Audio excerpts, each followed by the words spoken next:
എടാ നിനക്ക് ഇത്രയും ഫീലിങ്സ് വരാൻ കാരണം നിനക്ക് അവനോട് അത്രയ്ക്ക് ഇഷ്ടമുള്ളതുകൊണ്ടോ? നിനക്കത് മനസ്സിലാവാത്തതുകൊണ്ടോ? പക്ഷെ എന്റെ ഉള്ളിൽ ഇമോഷൻസ് മനസ്സിലായിരിക്കാൻ പറ്റും കൊച്ചുകുട്ടിയൊന്നല്ല ഞാൻ. എടി നീ എന്നെ സ്നേഹിക്കുന്നുണ്ട്. എടി പ്ലീസ് ട്രസ്റ്റ് മീ, ഞാൻ പറയുന്നത് മനസ്സിലാക്ക്.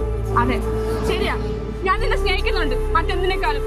പക്ഷെ ഞാൻ നിന്നോട് പൊസസീവ് ആണ്, എല്ലാം ആണ്. അത് നിങ്ങൾ വിചാരിക്കുന്ന ലവ് ഒന്നും അല്ലടോ, ഒന്ന് മനസ്സിലാക്ക്.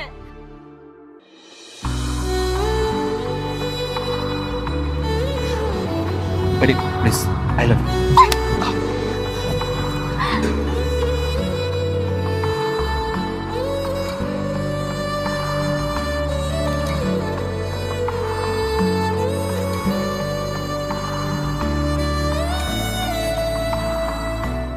എടാ നീ വിഷമിക്കരുത്, നീ ഒരൊറ്റ വഴിയുള്ളൂ. അതിന് സ്വപ്നം എന്തായാലും നിനക്ക് പോകാം. എടി നീ ഒന്ന് പോയേ, ഞാൻ അപ്പോഴേ പറഞ്ഞു ഇതൊന്നും വേണ്ടാവും. ഇത് അങ്ങനെയല്ലടോ, ഇതിൽ എന്തായാലും സ്വപ്നം വീഴും. അതെന്ത് വഴി?